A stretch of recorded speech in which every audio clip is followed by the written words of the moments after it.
fait, viens, si vous tentez là, on va vous faire mal, hein. Et du coup, je me demandais aussi, mais pourquoi on a tellement d'ONG? Il y a des ONG qui ne savent pas rien. Il y a des ONG qui te montrent comment aller puiser de l'eau. Il y a des ONG qui te demandent comment, je ne sais pas, préparer la banane. Il y a des ONG qui te montrent comment coudre les habits ou les chapeaux. Bon, il y en a qui, bon, il y a des ONG qui servent à quelque chose. Bon, contre, je sais pas, droit des femmes, droit des enfants, droit des, voilà.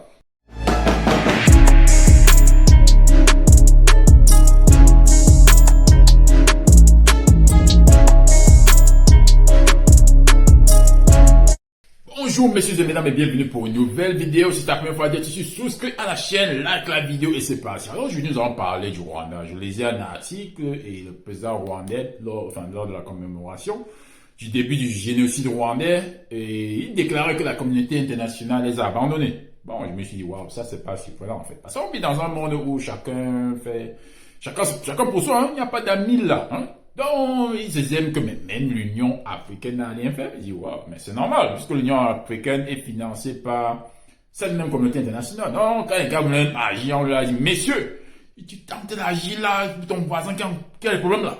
On va te faire mal. Non, c'est normal, moi ça va pas surpris. Et du coup, alors déjà pour ceux qui ne comprennent pas ce qu'est le génocide rwandais. Le génocide rwandais, c'est le massacre en fait des Tutsis, la minorité Tutsi. Vous devez savoir que au Rwanda, on a les Hutus et les Tutsis. Et lorsque le Rwanda prend son indépendance en 1962, c'est les Hutus qui sont au pouvoir. Donc c'est eux qui ont la majorité, c'est eux qui dominent, c'est eux qui ont tout le pouvoir économique, politique et autres. Et de 1962 jusqu'en 1994, il y a eu plus de 30 ans. Et pendant ce temps, ils ont eu le temps, voilà, d'asseoir leur domination, de construire ce terrain fertile, qui va aboutir au massacre, à l'extermination des Tutsis. Et il fallait savoir que de 1990 à 1994, on est dans une guerre civile au Rwanda, d'accord? Et le génocide rwandais, donc lui, il commence le 7 juillet, le 7 avril, 7 avril 1994 jusqu'au 15 juillet 1994. Donc là, on est dans la guerre civile qui commence, je pense, en octobre 1990 et qui va jusqu'en 94. Donc, il y avait déjà une guerre civile, mais dans la guerre civile, il y a eu ce massacre des Tutsis. Donc, en cette période, ils sont enfin, du 7 avril jusqu'en juillet de chaque année, ça se passe ainsi de commémoration. Donc, en ce moment, les Rwandais sont dans une commémoration douloureuse. Donc, il y en a qui se souviennent de comment on a massacré leurs parents, comment on a, je sais pas, découpé leurs parents, leurs proches, on a envoyé au chien, on a mis d'eau dans l'acide.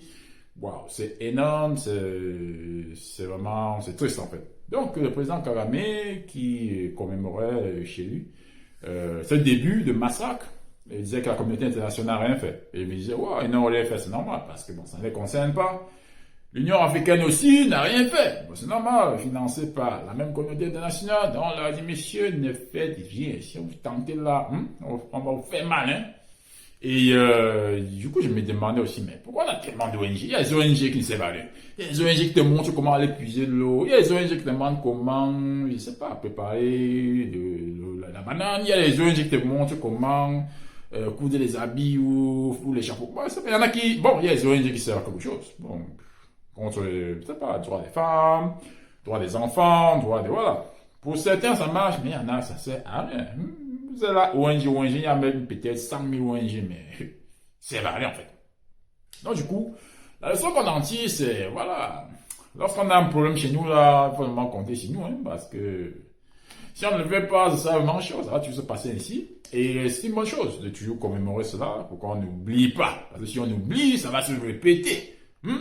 Donc, je suis là avec le Rwandais. Je pense que c'est un problème qui nous concerne tous. Il est important qu'on sache aussi ce que c'est que le génocide rwandais. Parce qu'il y a beaucoup d'Africains qui ne savent pas en fait. Et on entend parler du génocide rwandais, mais on ne sait pas toujours. Quand est-ce que ça a commencé? Comment ça s'est passé? Voilà. Donc, comme je le disais, c'est depuis voilà, le début, lorsque le Rwanda prend son indépendance en 1962. La majorité Hutu, ok?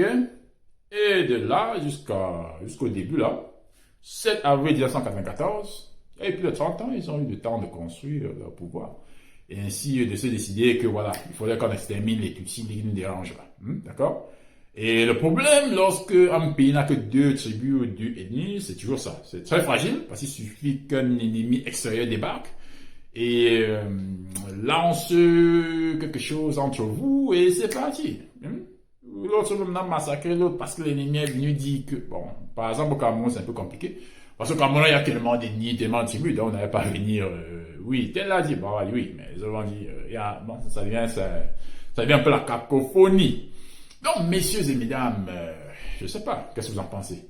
Je pense que la leçon, c'est vraiment aussi dire qu'il faut compter sur nous.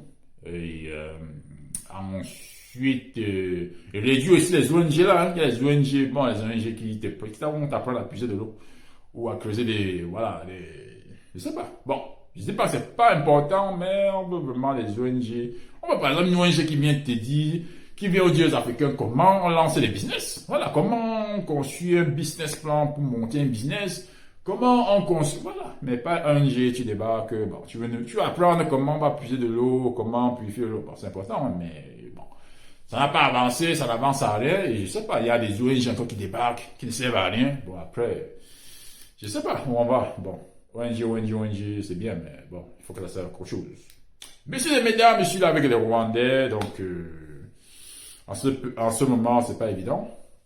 Donc, entre le 7 avril et le 15 juillet 1994, ça fait déjà 30 ans. Donc, ceux qui avaient peut-être 10 ans à l'époque, nous imaginons aujourd'hui, ils ont 40 ans et c'est toujours là. Ça s'en va pas comme ça. Donc, c'est pas facile. Donc, la leçon, c'est aussi de se dire que voilà, on est tous africains. Lorsque un pays est touché, on est africain. Donc, ça nous concerne tous. Le drame, c'est que lorsqu'un pays a des problèmes, il doit avoir à adresser la communauté internationale, bon, à d'autres pays, alors que bon, nous on est tous là et puis on peut apporter notre soutien.